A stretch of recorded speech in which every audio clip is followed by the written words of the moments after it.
Kita akan mendengarkan kebenaran firman Tuhan pada hari ini yang terambil dari kitab Yeremia 17 ayat 5 sampai dengan ayat yang ke-8.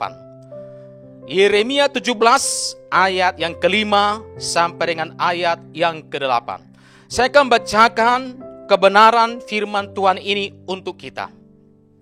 Beginilah firman Tuhan, terkutuklah orang yang mengandalkan manusia, yang mengandalkan kekuatannya sendiri, dan yang hatinya menjauh daripada Tuhan. Ia akan seperti semak bulus di padang belantara. Ia tidak akan mengalami datangnya keadaan baik. Ia akan tinggal di tanah angus, di padang gurun, di negeri padang asin yang tidak berpenduduk. Diberkatilah orang yang mengandalkan Tuhan, yang menaruh harapannya pada Tuhan. Ia akan seperti pohon yang ditanam di tepi air, yang merambatkan akar-akarnya ke tepi batang air, dan yang tidak mengalami datangnya panas terik, yang daunnya tetap hijau, yang tidak khawatir dalam tahun kering, dan yang tidak berhenti menghasilkan buah. Sampai di situ pembacaan kebenaran firman Tuhan kepada kita. Sebelum saya menjelaskan firman Tuhan ini lebih dalam, saya akan sampaikan dulu latar belakang kebenaran firman Tuhan ini. Pada masa itu ada dua kerajaan yang besar, yaitu kerajaan Mesir, kerajaan Asyur. Kerajaan Mesir ada di selatan, kerajaan Asyur ada di utara. Dan kerajaan yang sangat punya pengaruh kuat pada saat itu adalah kerajaan Mesir. Dan karena kerajaan Mesir punya pengaruh yang sangat kuat, maka orang-orang yang kuat atau orang-orang pembesar yang dipercaya oleh Raja Yehuda pada saat itu yang bernama Sedekiah, mereka memberikan masukan kepada Raja Yehuda Sedekiah supaya mereka mengandalkan Mesir, supaya mereka bergantung kepada Mesir dalam mengatasi masalah demi masalah yang terjadi di Yehuda pada saat itu. Dan Raja Sedekiah pada saat itu merespon dan setuju bahwa mereka mau mengandalkan Mesir. Ketika didengarkan oleh Nabi Yeremia hal itu, maka datang Nabi Yeremia mendekati Sedekiah dan berkata, jangan andalkan manusia, andalkanlah Tuhan. Bukankah kita ini punya Tuhan? Tuhan itu penolong bagi kita. Tuhan itu pelindung. Dialah pribadi yang berkuasa untuk menyelesaikan segala pergumulan, segala masalah apapun yang ada di tengah bangsa kita ini. Tetapi Raja Yehuda tetap mengambil keputusannya untuk bergantung kepada Mesir. Saudaraku, ketika Raja Yehuda Sedekiah tetap mengambil keputusan untuk mengandalkan Mesir, mengandalkan manusia, mengandalkan kekuatannya, apakah yang dialami oleh kerajaan Yehuda? Apakah yang dialami oleh kerajaan Yehuda? Ada 3 poin yang akan kita dengarkan, pelajari, dan jadi berkat kepada kita semua. Poin yang pertama adalah ketika kerajaan Yehuda mengandalkan manusia, maka masalah demi masalah bertubi-tubi terjadi dialami oleh kerajaan Yehuda. Saudaraku, pada saat itu ada satu kerajaan yang kecil. Kerajaan yang tidak dianggap, kerajaan yang mereka pikir tidak ada apa-apa hingga ada kekuatannya. Kerajaan Mesir berpikir bahwa kerajaan ini tidak ada kekuatan. Asyur, bahkan kerajaan Yehuda pun berpikir, kerajaan gak punya kekuatan. Kerajaan apa itu? Kerajaan Babel pada saat itu satu kerajaan kecil. Tetapi Tuhan memberikan kuasa yang besar kepada kerajaan yang kecil untuk mewujudkan rencana Tuhan. Tuhan memberikan kekuatan luar biasa kepada kerajaan Babel pada saat itu. Sehingga kerajaan Babel mengalahkan Mesir, mengalahkan kerajaan Asyur, bahkan menghancurkan kerajaan Yehuda. Bukankah hal itu yang terjadi pada masa sekarang ini? Semua mata terfokus kepada satu bangsa yang besar, yaitu Cina. Cina memiliki kemajuan teknologi yang sangat luar biasa. Semua mata tertuju ke sana. Tetapi dengan hal yang kecil, yaitu virus corona, Cina digoncang. Banyak orang yang menjadi korban. Banyak orang yang meninggal. Bukan hanya Cina, tapi seluruh dunia digoncang oleh hal yang kecil. Virus corona. Banyak orang yang meninggal. Saudaraku, kasih nama Yesus Kristus. Ketika kerajaan Yehuda Sedekia mengandalkan manusia, maka bertubi-tubi terjadi masalah dihadapi pada saat itu. Satu pengertian dalam kehidupan kita semua. Apabila kita mengandalkan manusia, mengandalkan kekuatan kita dalam menjalani kehidupan ini, jangan heran kalau masalah demi masalah bertubi-tubi terjadi dalam kehidupan kita. Ini sesuatu hal yang serius perlu saya katakan kepada kita pada hari ini. Kerajaan Babel itu adalah kerajaan yang tidak mengenal Tuhan. Mereka tidak percaya sama Tuhan. Mereka bukan anak Tuhan. Tapi Tuhan mau memberikan kekuatan yang besar kepada kerajaan Babel. Apalagi kita sebagai anak-anak Tuhan. Mungkin orang menganggapmu nggak ada apa-apanya. Orang menganggapmu lemah. Orang menganggapmu tidak berarti. Mata kayaknya tidak mau melihat karena dianggap tidak berguna. Saudara kasih nama Tuhan Yesus Kristus. Tapi satu hal saya katakan kepada kita. Apalagi kita sebagai anak Tuhan.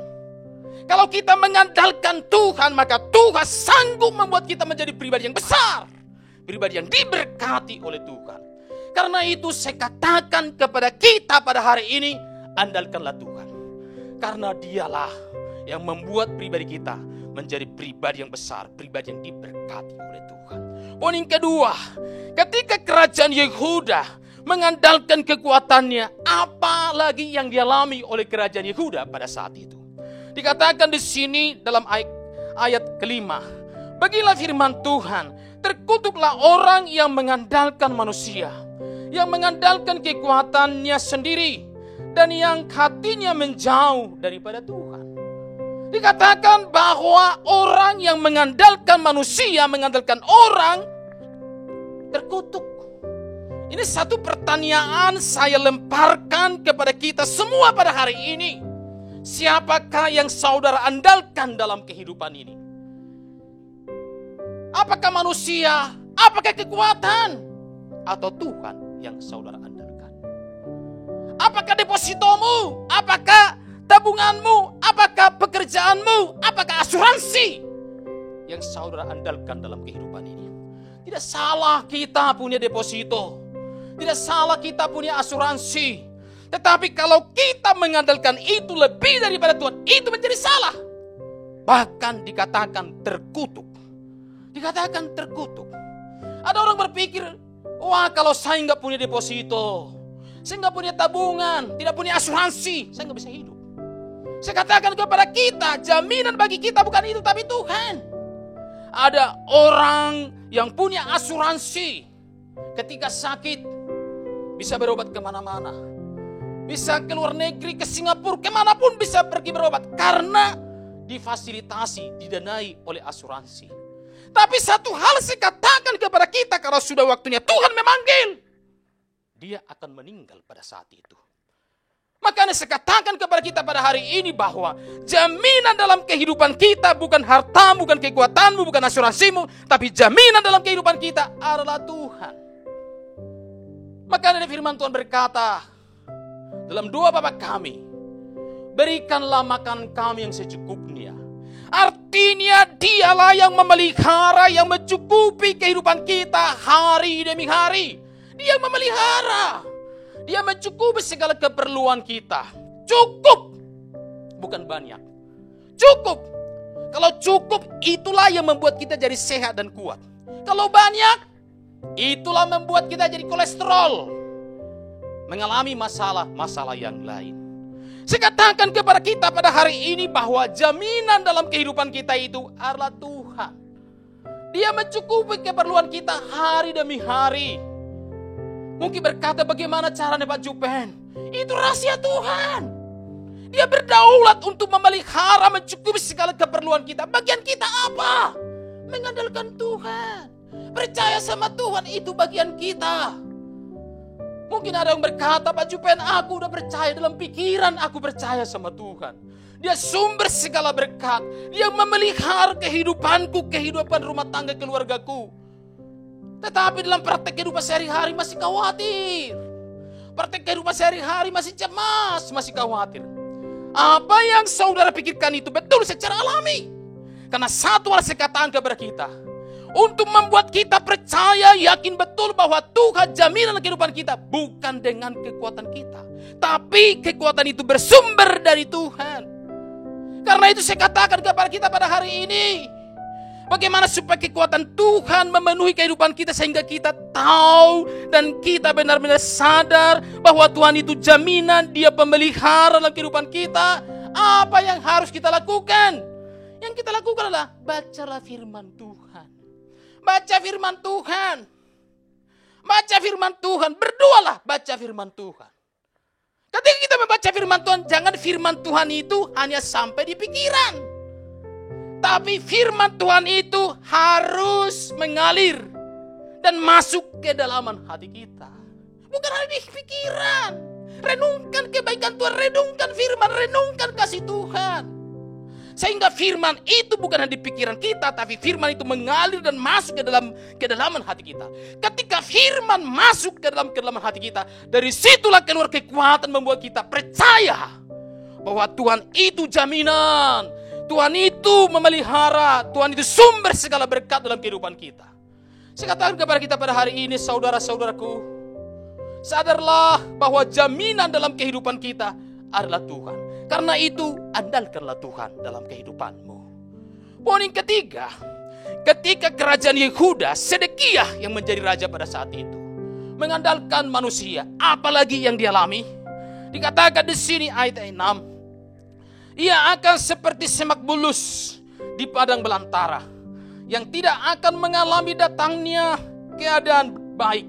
Ia akan tinggal di tanah angus, di padang gurun, di tanah padang asin yang tidak berpenduduk. Dikatakan di sini sama nama Yesus Kristus bahwa orang yang mengandalkan manusia, mengandalkan kekuatan seperti semak bulus.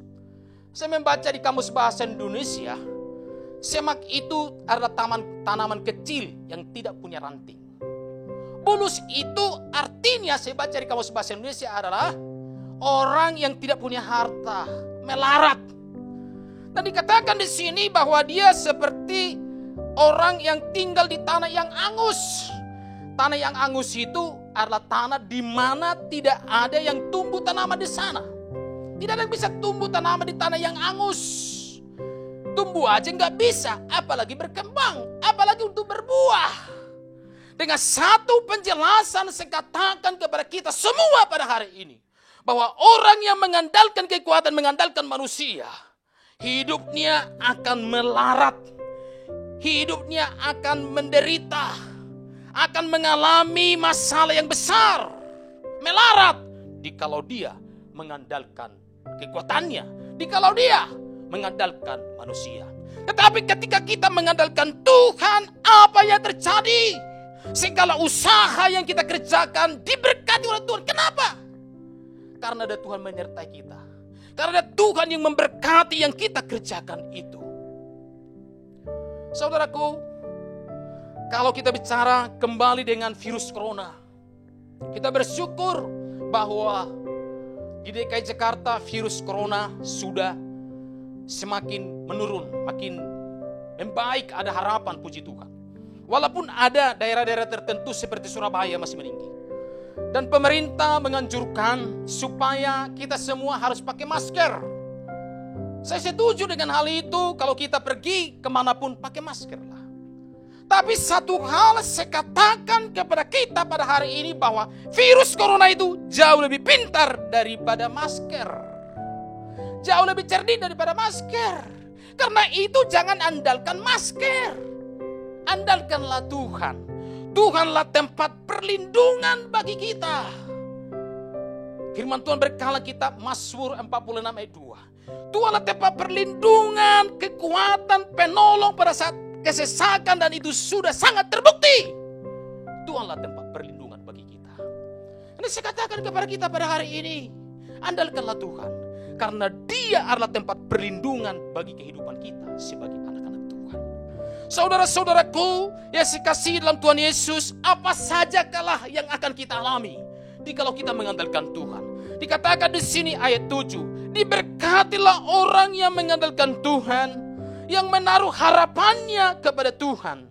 Katakan ayat 8, ia akan seperti pohon yang ditanam di tepi aliran air, yang merambatkan akar-akarnya ke tepi batang air, dan yang tidak mengalami datangnya panas terik, yang daunnya tetap hijau, yang tidak khawatir dalam tahun kering, dan yang tidak berhenti menghasilkan buah. Dikatakan bahwa pribadi yang mengandalkan Tuhan diberkati Tuhan.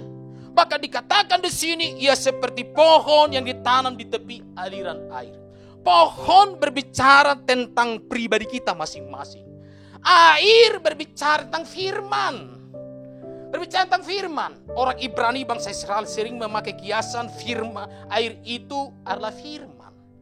Ada yang berkata bahwa air yang mengalir adalah air yang hidup. Firman yang hidup itu adalah Tuhan Yesus Kristus. Perlu kita tahu pada hari ini, pohon itu bisa tumbuh, bisa berkembang, bisa berbuah. Karena apa? Karena akar. Karena akar, kalau nggak ada akarnya itu, maka pohon tidak bisa bertumbuh. Kalau nggak ada akarnya. Jadi akar itu sesuatu yang penting, satu hal yang serius bagi pohon. Karena akar itulah yang meresap, mengisap sari-sari makan dari tanah, dari air, dibawa ke batangnya, dan juga ke ranting-rantingnya, sehingga ranting-ranting berdaun hijau dan menghasilkan buah. Kalau tidak ada akar, sekali lagi saya katakan pohon tidak bisa tumbuh. Karena akar itu sesuatu yang penting. Apakah yang penting dalam kehidupan kita ini? Yang penting serius dalam kehidupan kita, hati kita. Kalau hati kita baik, hidup kita akan menjadi baik. Kalau hati kita nggak baik, kehidupan kita nggak baik. Artinya adalah hati kita harus merambat ke firman, merambat ke air, merambat kepada firman yang hidup, yaitu Yesus Kristus. Karena kalau hati kita merambat kepada firman, merambat kepada pribadi Tuhan Yesus Kristus, apa yang terjadi? Maka kekuatan dari Tuhan itu akan mengalir ke pikiran kita, mengalir ke hati kita, memenuhi kehidupan kita, memenuhi sebuah sikap tingkah laku perbuatan kita setiap hari. Dikatakan dalam kebenaran firman Tuhan ini bahwa pohon yang ditanam di tepi aliran air tidak akan mengalami panas terik. Dengan satu pengertian bahwa kalau hati kita merambat kepada firman, merambat kepada air kehidupan itu Yesus Kristus. Panas terik berbicara masalah pergumulan. Panas terik berbicara masalah hal-hal problem yang terjadi. Tapi satu hal saya katakan kepada kita, kalau hati kita merambat kepada firman, kita tidak akan mengalami itu. Kenapa? Karena Tuhanlah yang bertanggung jawab untuk kehidupan kita. Dialah perisai bagi kita. Dia perlindungan bagi kita. Ada masalah pergumulan, tapi dialah yang bertanggung jawab untuk kehidupan kita. Bahkan dikatakan sama nama Yesus Kristus bahwa pohon ditanam di tepi aliran air kan menghasilkan daunnya hijau. Artinya kalau hati kita merambat kepada firman, mengandalkan Tuhan, daun hijau berbicara masalah damai sejahtera. Yang mengandalkan Tuhan selalu mengalami damai. Damai tidak dipengaruhi oleh situasi dan kondisi apapun. Kondisinya bisa tidak baik, tapi kalau damai sejahtera Kristus memiliki kehidupan kita, kita tetap bahagia, kita tenang. Kalau kita mengandalkan Tuhan, apa terjadi? Kita akan selalu mengalami damai. Dan dikatakan lagi firman Tuhan ini bahwa pohon yang merambatkan akarnya ke air, apa yang terjadi? Menghasilkan buah. Dengan satu penjelasan saya tegaskan lagi kepada kita, kalau hati kita merambat kepada firman, merambat kepada firman yang hidup itu, Yesus Kristus, maka kita akan menghasilkan buah. Artinya kita akan selalu diberkati oleh Tuhan. Pelayanan kita diberkati, pekerjaan kita diberkati, rumah tangga kita diberkati oleh Tuhan. Saudara-saudaraku yang sekasihi dalam Tuhan Yesus, kesimpulan kebenaran firman Tuhan pada hari ini, saya katakan kepada kita, andalkanlah Tuhan dalam kehidupanmu. Andalkanlah Tuhan dalam kehidupanmu. Mungkin saudara merasa kecil, merasa tidak ada apa-apanya. Tapi satu hal saya katakan kepada saudara, andalkanlah Tuhan. Ketika mengandalkan Tuhan, Dia pribadi yang sanggup membuatmu menjadi pribadi yang besar. Yang kedua, andalkanlah Tuhan dalam kehidupanmu. Dialah jaminan dalam kehidupan kita. Bukan deposito, bukan asuransi, bukan hartamu. Tapi Tuhanlah jaminan dalam kehidupan kita. Dia mencukupi segala keperluan kita. Karena itu andalkanlah Tuhan dalam kehidupanmu. Poin ketiga, andalkanlah Tuhan dalam kehidupanmu. Karena Dialah yang membuatmu berhasil dan Dialah benteng perlindungan, jaminan dalam kehidupan kita. Andalkanlah Tuhan dalam kehidupanmu. Apa-apa saja yang kita alami kalau kita mengandalkan Tuhan. Kalau kita mengandalkan Tuhan, hidup maka selalu diberkati dan berhasil. Kalau kita mengandalkan Tuhan, maka kita akan seperti pohon yang ditanam di tepi aliran air. Tidak akan pernah mengalami panas terik. Kenapa? Tuhan bertanggung jawab untuk masalahmu. Daunnya selalu hijau. Kalau kita mengandalkan Tuhan, ada damai sejahtera yang terus memenuhi kehidupan kita. Kalau kita mengandalkan Tuhan, maka kita akan selalu menghasilkan buah. Artinya, hidup kita akan selalu terus diberkati oleh Tuhan. Biarlah kebenaran firman Tuhan ini melawat kita semua, menjamah hati kita semua, sehingga kita bisa bersyukur dan tersenyum dan sadar betul bahwa Tuhan itu harta yang sangat luar biasa di kehidupan kita.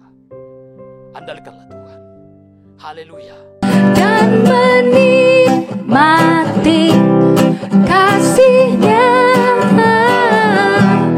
dan menikmati kuasa-Nya.